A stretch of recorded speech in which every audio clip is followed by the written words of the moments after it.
Do you want to learn more on how to put money to work in regenerative food and agriculture?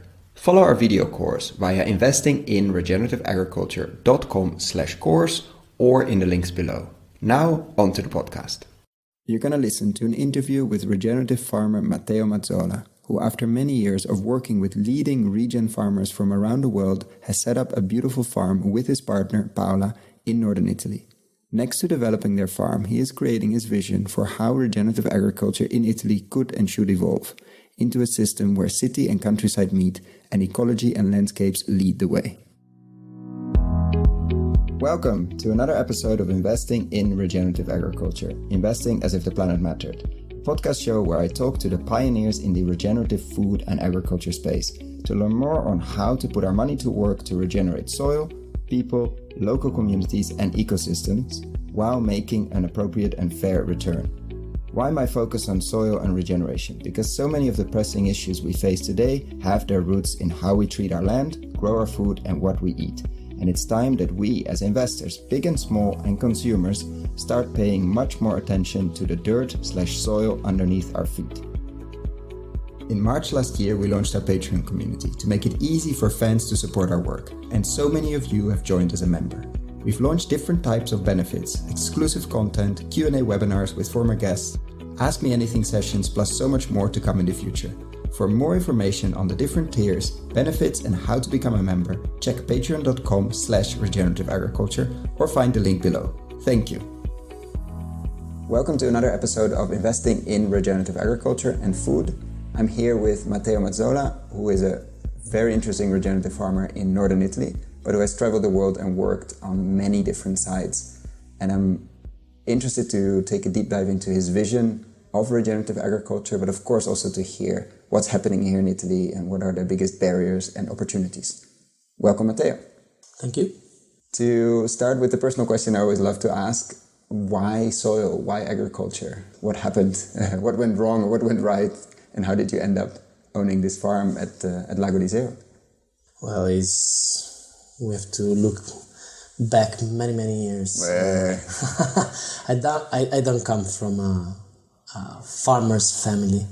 I grew up in a town, a quite big town, but I was always very interested about the natural world, living outside, not really accepting to be in a school, in a room.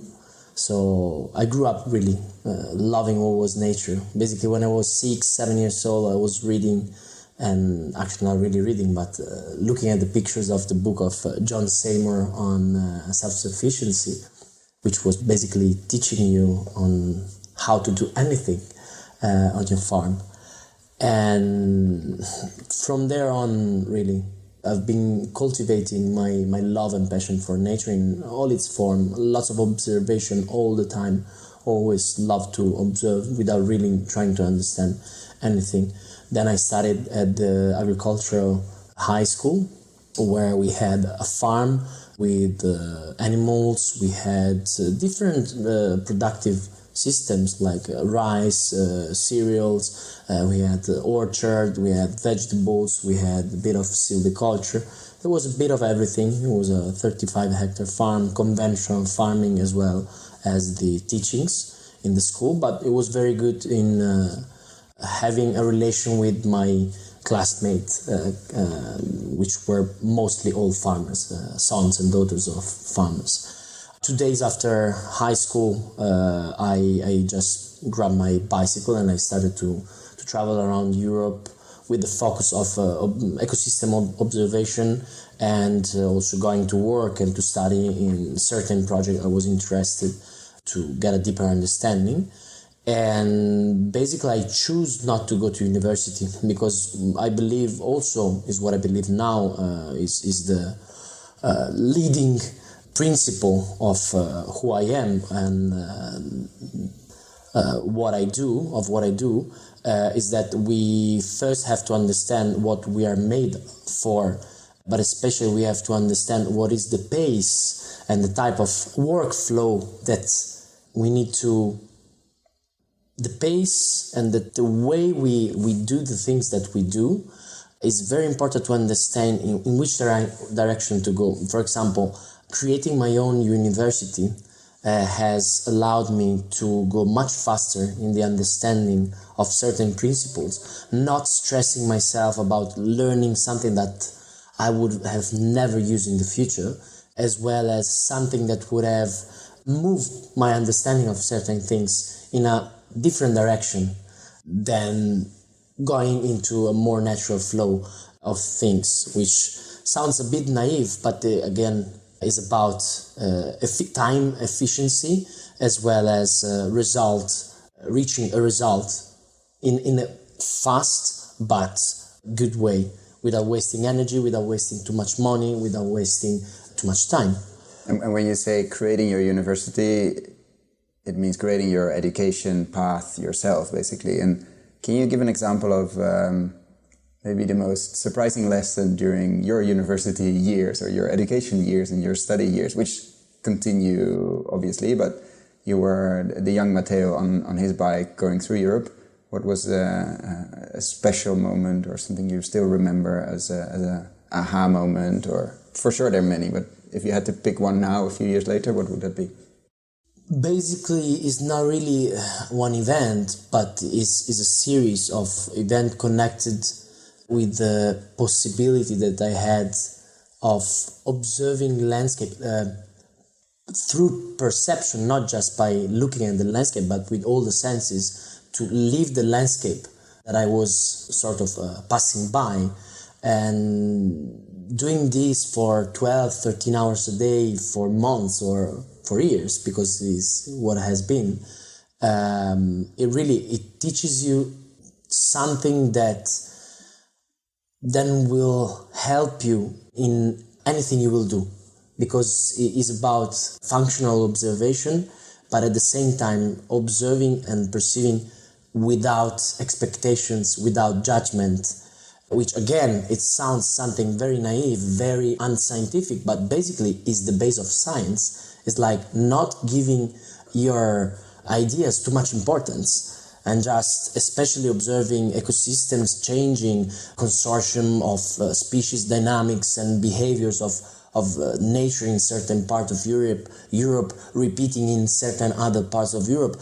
Maybe you don't get it straight away, the connection, but little by little, when you work in agriculture, you work into everything that is connected to ecology and managing ecosystems, then little by little it comes back, not really what you have seen, but the principles that you manage to pick from your multiple observation, like repetition, continuous repetition of observation, is what creates the foundation of understanding a little bit more nature and our impact on nature when we do something.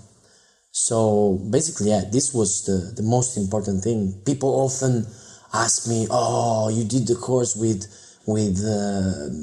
Joel Salatin or with David Holmgren or with this and that." I mean, I was very lucky to visit and to stay and to work and to live with many of these amazing farmers and scientists and so on. But again, the humblest experience was, from what I understand, what I think, the most important, the one that really allowed me to understand much better all of these people, allowed me to understand much better principles and insights that I learned in the various courses or in the farms and in the projects where I've been working and studying. So yeah, functional observation has been something I didn't look for. Hence the point. Yeah. If you would be looking for it, functional observation wouldn't be working that way. Exactly. Yeah. And I would love to unpack a bit of the principles with you and then go to where we are now.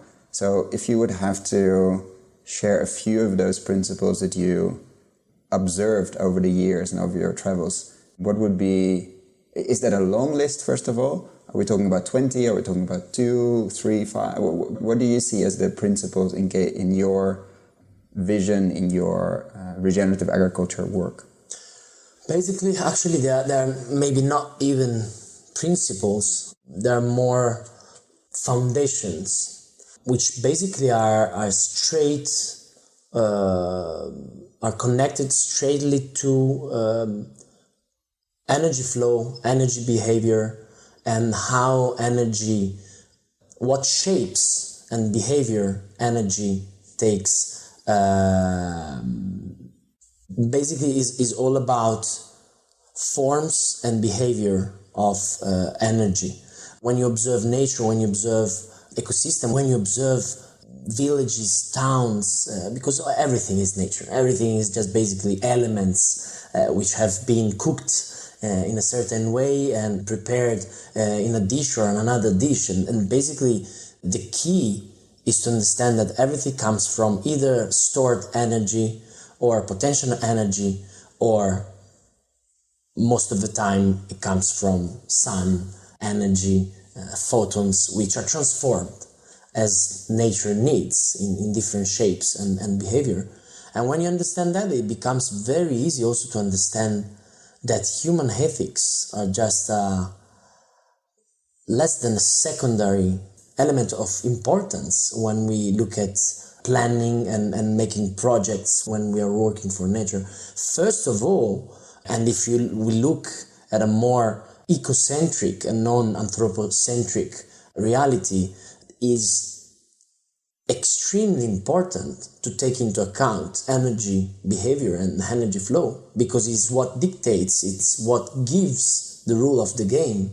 You can't really, either you go and buy energy from outside and you will create a certain amount of social or environmental unsustainability, or you manage to work with what you have. And what we have is stored energy, if there is any, and potential energy that we can use.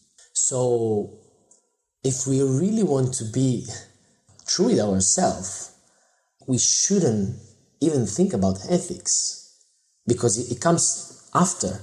Nature will decide the ethics. If something can be done sustainably, that's something, it will also become the base of the creation of an ethic. But if we keep on allowing ourselves to believe in our own subjective ethics, we will not really go far. Do you have an example in agriculture of that, where we don't take, we meaning society, humanity, don't look at the basic energy flows, and by not doing that, we basically create unethical situations? Yeah, totally. Is the easiest thing is the whole thing about either connected either to agriculture and nutrition, when we are talking about what type of energy, carbohydrates, sugars, or fats we use in our diet in order to move and have the basic elements for our metabolism. So basically, when we choose to use more carbohydrates and simple sugars, we basically choose unsustainable type of agriculture, because it is based on annual crops. Annual crops by nature are just a very specific tool which is used in the ecological succession process, is a tool that is used by nature in a very short period. In most of known completely degraded environments, annual crops or annual plants are basically covering the soil the first, the second, and maximum the third year. And then they leave the space for a more senseful energy managing device, which are all the perennials, and with all the animals that will manage the perennials in the most efficient way possible there is. Basically then, rather than producing energy-sucking crops and basing our diet on a more vegetarian diet, we should really think what nature would do if it was in our position on this field. Of course, nature will never choose to keep some annual cereals, some annual legumes, some annual vegetables, some annual weeds for more than 2 years. And we should learn from that. The alternative is simple, is based on millions of years of evolution, and is either pasture land managed by a consortium, an orchestra of animals, or again, forest, which is again managed by animals and other elements. And going to where we are now, your partner's farm, how did you, after touring the world, not only with your bicycle, obviously also with other means, how did you come back to Italy and decided or came about to buy this 6-hectare farm at Lago di Iseo, which I've been in a few farms, it's probably one of the most beautiful views. Not necessarily today because it's raining a lot, but in a pretty day, it's an absolutely breathtaking view. Not the easiest farm to work with, but how did you ended up here, and then what is Iside as a regenerative farm? So actually, I didn't come back straight to Lake Iseo. Before I started and managed a 6-hectare farm on just by Lake Garda with other 2 friends. Before that, I was in Australia, where I went to study with certain farmers or consultants that I wanted to know from closer, and also to check from closer what means broadacre permaculture and broadacre regenerative agriculture. And then for me it was time to start a farm after many years of working in other people's farm, as well as going to courses and really absorbing lots of experience and information and so on. And just before going to Australia, I met Martin and Helene, that they wanted to start a farm. And in them, I've seen really the right partners to start something which was really the closest thing to what I wanted to start. So I came back, we started a farm. In 3 years, we reached a 55 families that were buying vegetables from us. We were producing bread, pasta from our legumes and cereals. And then we also had chickens for eggs, as well as chickens for meat on a movable system on our pastures. So we were starting a very good farm. Then I met Paola during a course I was running on agroforestry, and then love made the rest. The move to the next valley, basically. Exactly. Yeah. And then actually I didn't choose this farm. Paola, my partner, did everything for me. I was actually telling her, but with this money we could get many more hectares and start something more impactful and start something closer maybe to what is our vision. But because of different reasons, she was very convinced that this was the land, and which is actually a very beautiful land with very interesting elements. Also to create a quite interesting project from an impact, social, media, and environmental impact is a quite good place. So, if you would have to describe Iside Farm in more than a few sentences, a few paragraphs, what would you say now, 4 years after you started, more or less? What is it, and where are you now in terms of what do you produce, what do you sell, to whom, and then we'll talk about the future. Basically, now we're producing vegetables, olive oil, different, all sorts of fruits, of course, typical from our latitudes, berries and eggs. And this more or less is what we produce. We also planted some carbohydrate and protein and fat-rich perennial crops, so almonds and hazelnuts and walnuts, but they will take a little bit more time to come into production. And we will soon reinforce the whole area and sector of animal production, so sheep for meat production and wool. We have different ideas and different projects on that, as well as small animals, so chickens, guinea fowls, geese, ducks, and in the future also rabbits. going more and more toward a grassland-based productive system, or actually, I should say, a silvopastoral system where we will have mainly trees, shrubs, and grazing animals. So at a certain point, we will stop to breed, we will stop to manage and to have chickens and all the animals that requires high level of proteins that cannot be produced easily on our farm. So all the animals that make a good use of grass will be taking place mainly on our productive systems.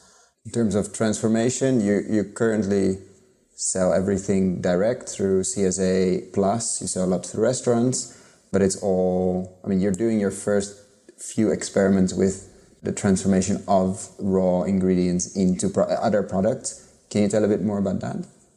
Well, yeah, the ideas are many. The bureaucracy limits are many, and the idea is really to increase the nutritional and economical value of every single simple product that we can produce on our farm in order to increase the potential of what we are doing. Vegetable production, for example, is extremely energy demanding and resources demanding, and is not something that can be maintained for a long period if we really look at energy flow and energy consumption. So what do you mean? Because you hear a lot of people, especially the smaller organic farms and biodynamic farms and a lot of the no-till market gardens, etc., focus heavily on veggies, veggie boxes, veggie, etc. And when you say it's not sustainable in terms of energy, is that on the human side? Is that on the soil side, the input side, of all three? What do you see as a farmer? Basically all three. Vegetables are I've heard you say they're weeds. Yeah, they're weeds. They're basically domesticated weeds, selected weeds. They share the same behavior of natural weeds, which are growing normally on either disturbed soil or a soil with an excess or a deficiency in certain elements, which means is an unbalanced soil. A soil that straight away we can understand that it can't grow in that right moment very nutritious and nutrient-dense foods. Because basically is most of the time is not balanced. We can reach very high level of analyzing the situation in the soil and in the sap of the plants, but we will be never as intelligent and as capable of understanding the complexity of the natural cycles of nutrients and connected with the biology. So for one reason, vegetables they became one of the most important element of micro farms or small farms, successful farms, is because they create economy very fast, because they are very resilient. It's like if I grow a tree from the first year to the third, fourth, I have to wait a long time before seeing a production. And it could be that during the flowering or during the fruit set, an hail or a frost, late frost or something like that, it will compromise completely the production for another year. So of course, from an economical point of view, vegetables are much more resilient. From a short term economic. From a short term, yeah, exactly. Especially with climate change, often it happens that vegetables, maybe, you will lose some vegetables, but there will be always something surviving. But from ecological point of view, to produce properly vegetables, either you need a lot of carbon coming from outside, which it could be no-dig gardening with layer of compost, it could be mulch gardens, market gardens, but you will need wood chips coming from somewhere else, that wood chips that have been produced using a petrol engine, petrol powered machine. So vegetables, they don't produce enough biomass to feed themselves in the future generations, as well as to cover the soil enough to activate all of those processes of soil building, soil regeneration that are needed to change our presence on the landscape and so on this planet. With your functional observation on this piece of 6 hectares, you started with easy, it's not easy, fast cash flow, vegetables, etc., but at the same time planted a lot of trees, obviously on key line, very much thinking about the next 10, 15, 20 years, with a lot of experiments in it to see what actually grows here, because nobody knew. I think I remember a story from when we met, is that the neighbors were saying you can only grow olives here and sheep. And yet you're doing, I don't know how many types of fruit, plus 40 types of vegetables, and a lot of other animals than sheep, and the sheep are coming. So I find it fascinating, especially that this cash flow thinking, but not being stuck in, I have to be a tomato grower, or I have to be a zucchini or courgette grower, or I have to be, no, I'm growing with the landscape, which is something I see with many farmers, interesting farmers or good farmers, even though obviously I cannot say somebody's a good or a bad farmer. So where do you see the farm going over, where do you see the transition from vegetables? Like how many years are you still thinking about doing vegetables? Is that 5? Is that 10 years? Is it 3? What is, let's say, the 5 or 10 year idea? I wouldn't call it vision, but idea and vision of Iside Farms.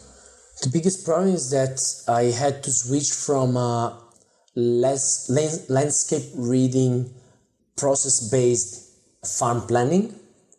I had to switch on something completely different because we were sort of obliged by the state and the local rules to take a completely different path, because you have to reach a certain level of production in order to be seen as a farmer, not just by the neighbors, but also by actually who's the whole compartment of bureaucracy and law-making machine.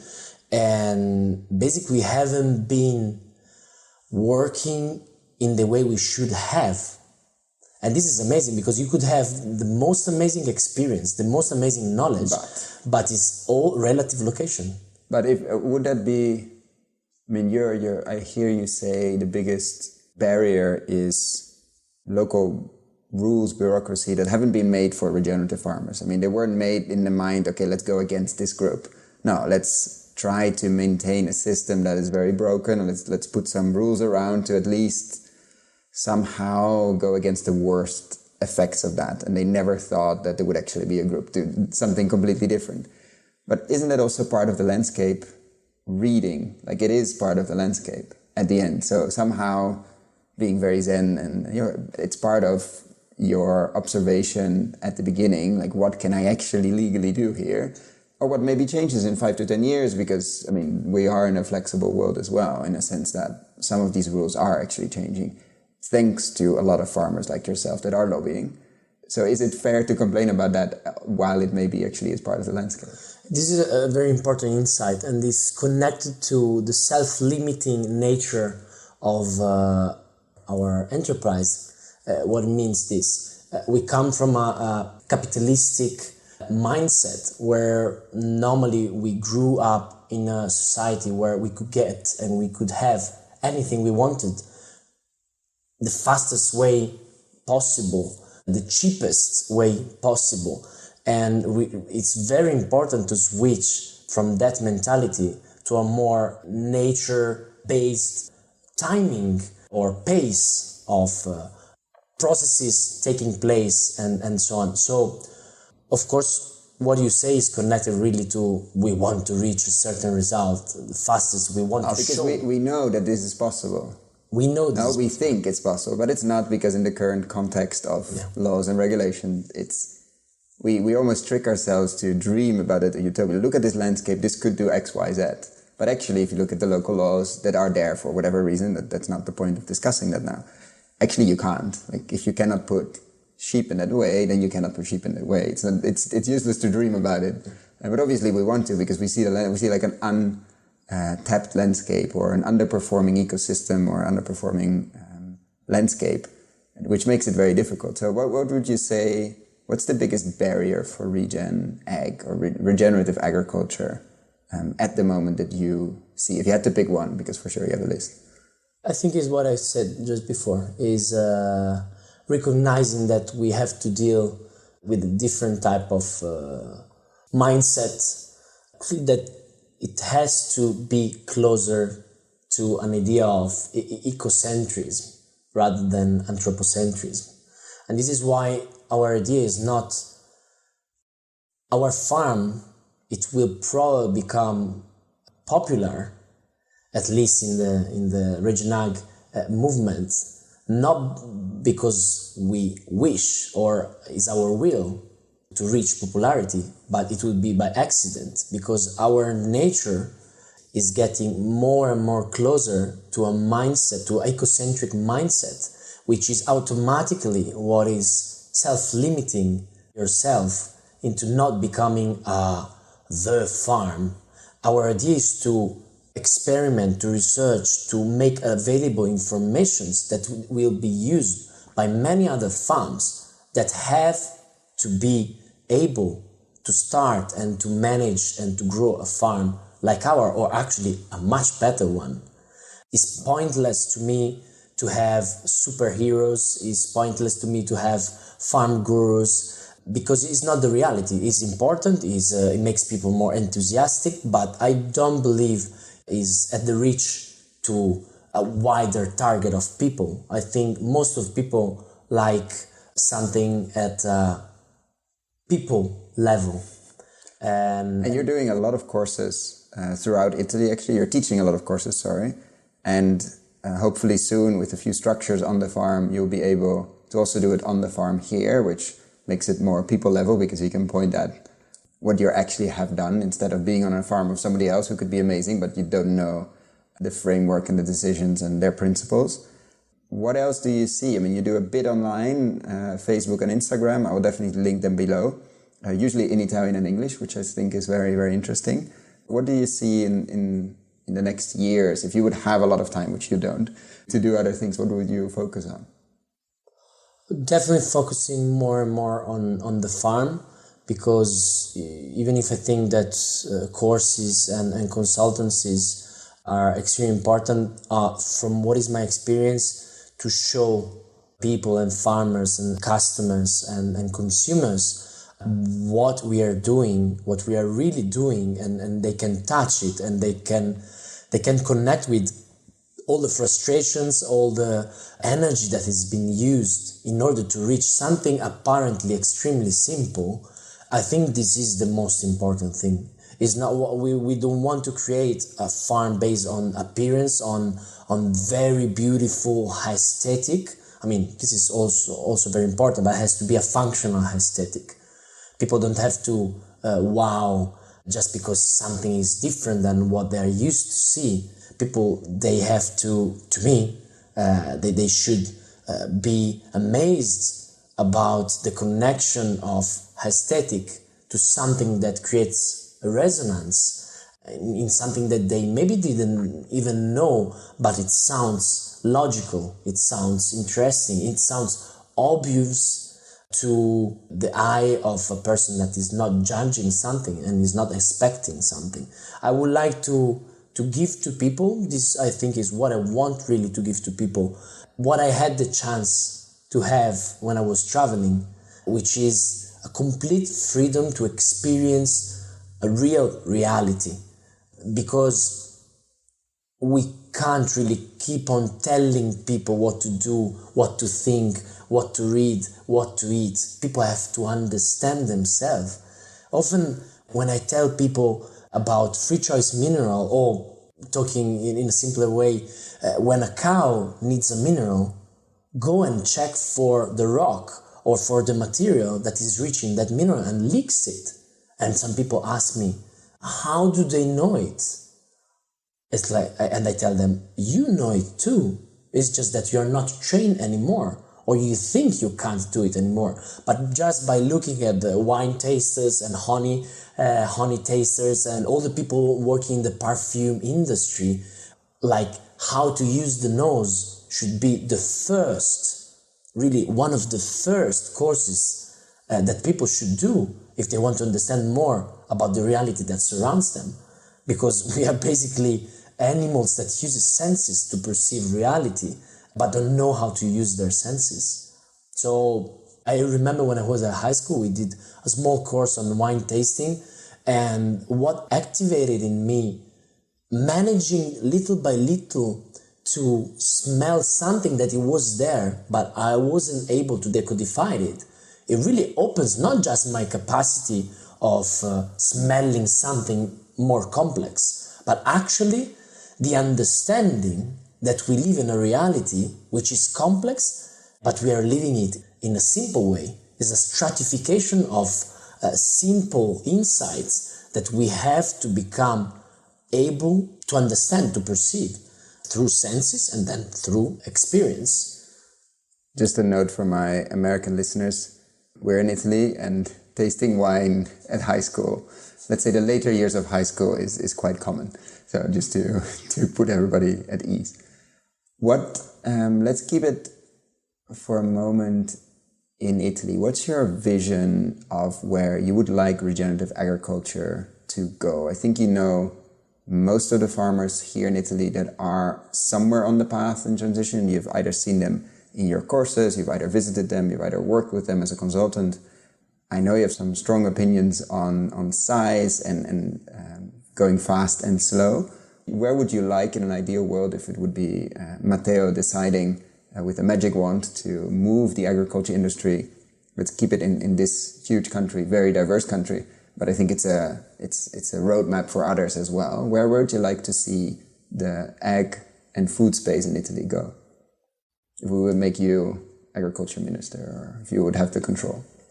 Possibly is one of the most complex tasks in this country, because basically even known people that do not have any experience in farming will give their ideas about farming. If you are at a table with 10 people and there are 2 farmers, all of the 10 people will speak about farming. It's like football, basically. It's like football. It's just like everybody knows, or everybody think that they know. And we're now talking to somebody that knows a bit more, maybe doesn't know as in know it all, but knows definitely a lot more than the average people on the table. Where would you like to see it go? Definitely, the most important thing to me is education through experience, as I said before. Because if you create a tool, if you create a toy for a kid that will not be able to use the toy, is useless. It's just connected to our, directly connected to our ego, to our need, subjective need of creating something that we think is good for the others. First, we have to understand the direction that education should take, education of everybody, in order to have a population of consumers, of eaters, of people that require, that ask, that understand what these new visionary farmers are doing. Otherwise, most of farmers will have to work double of their time and using double the energy to creating a sort of compatibility with the complexity that they are creating, but which is not understood by most of consumers. So first is education in schools, education of farmers, education to consumers associations. Through, I think, consumers association we can do a lot, because they are very powerful associations in Italy. And through them, I think we can really reach a wider range, a wider target of people which don't even know what is regenerative agriculture. Many times they don't even know what is organic agriculture.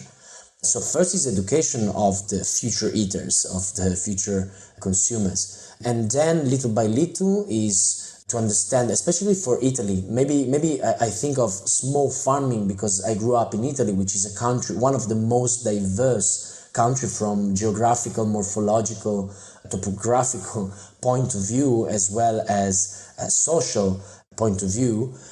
Is very important to understand the entity, every single entity of bioregions, of areas, and to reach the highest vicinity to get the closest to observation and interaction with the natural systems in order to create, plan, design agricultural systems which are based on the efficiency of energy flow of local natural ecosystems, but that, of course, need an outcome, a result, which is food production, biomass, fiber, all the things that agriculture should provide. So it's much more complex work than creating models that can be applied on broad acre. And I think if we really want to reach a high level of environmental regeneration and efficiency in the use of energy, we really should look at smaller systems which are more complex, because the nature of a small system most of the time is of a more complex system, because it's normal. If you have a broad acre, you will not observe as you observe a smaller piece of land. The machinery will be bigger. Bigger is the machine, less precise is the machine. Whether smaller is the system, you will reach to a system which is managed by hands, and hands are not machines. Hands is nerves, is something that interacts not in a bidimensional way, but in a fourth dimensional way with the landscape.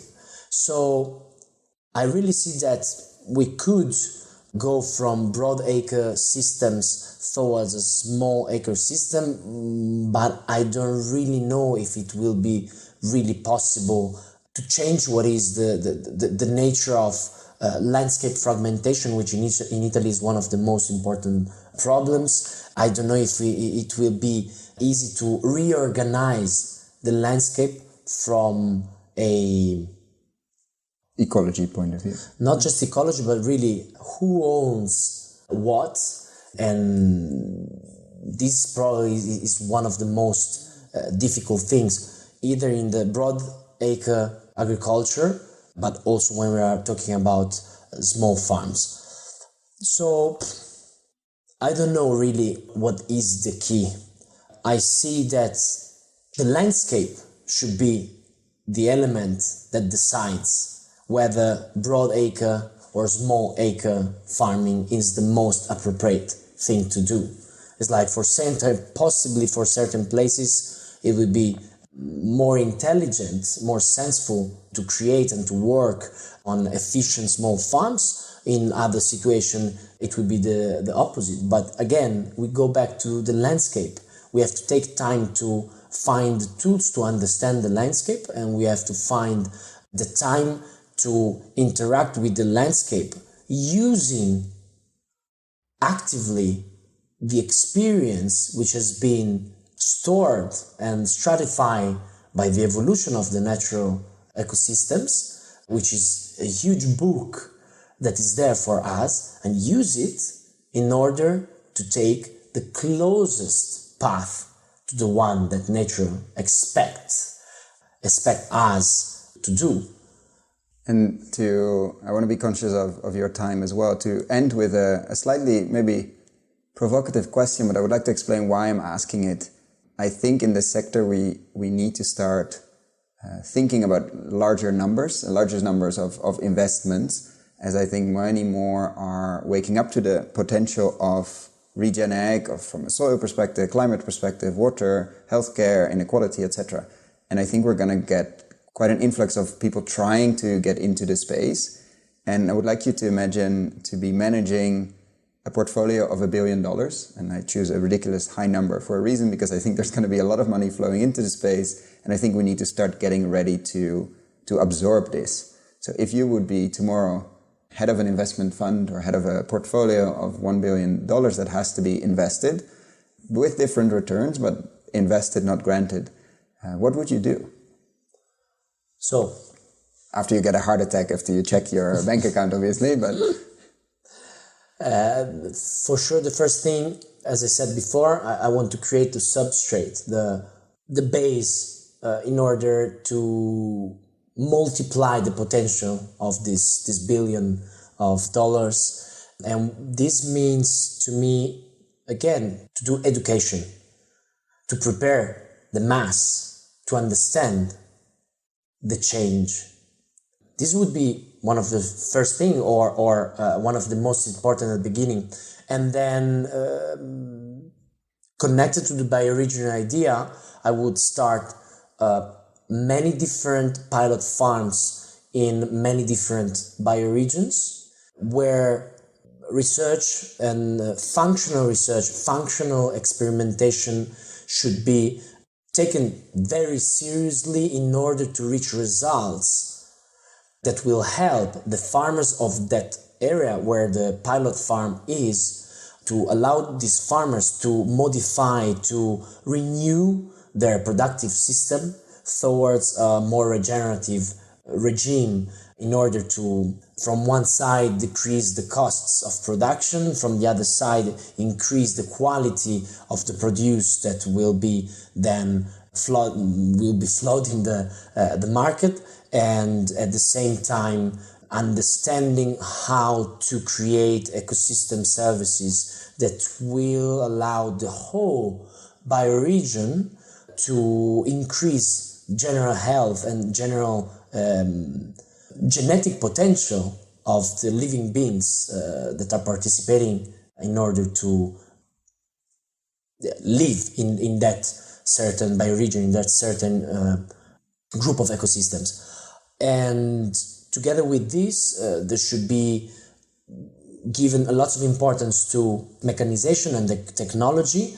We should work on light, simple, functional machineries which will allow the soil and the farm and the agricultural world little by little to disconnect from what is the spiral of interest of the industry in keeping the farmers in their arms.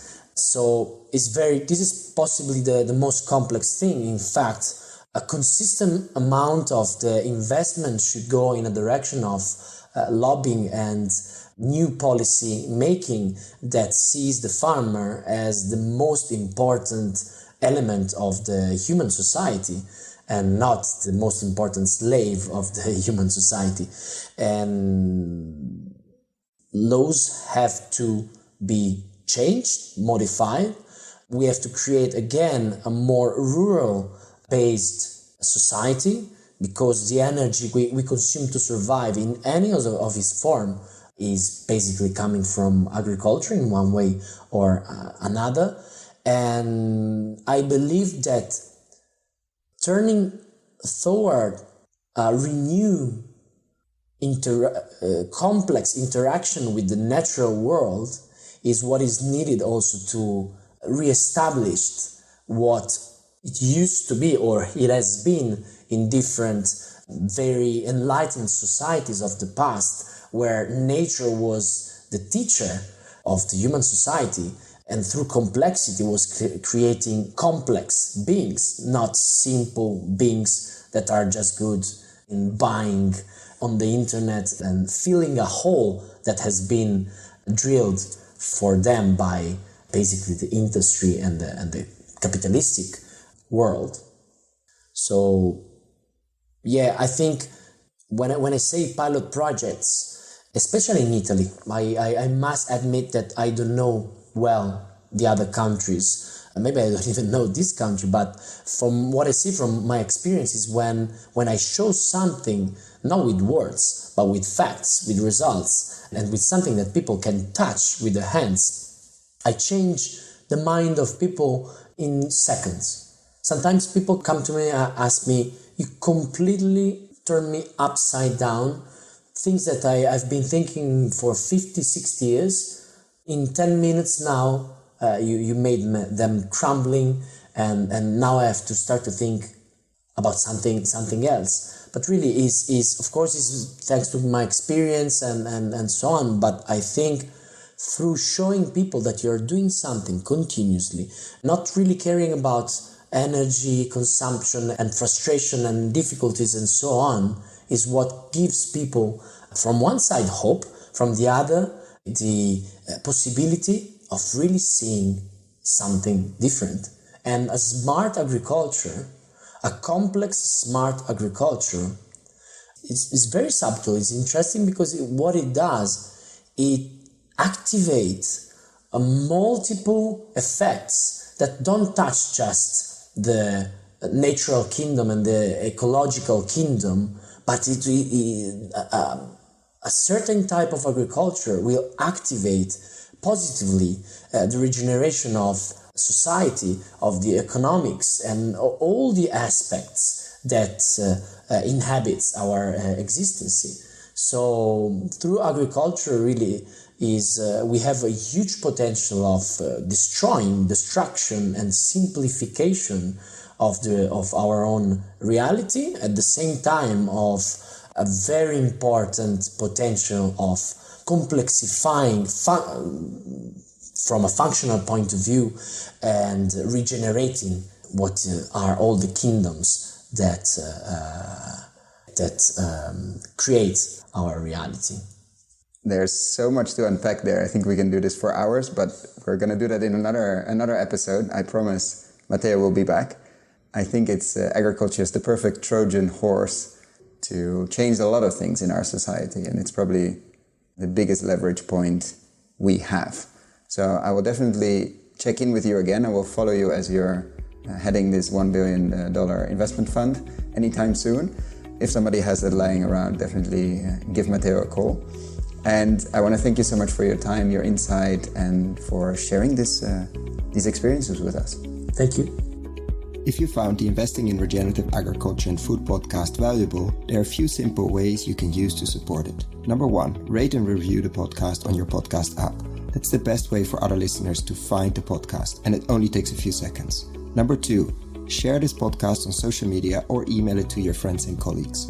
Number 3, if this podcast has been of value to you, and if you have the means, please join my Patreon community to help grow this platform and allow me to take it further. You can find all the details on patreon.com/regenerativeagriculture or in the description below. Thank you so much, and see you at the next podcast.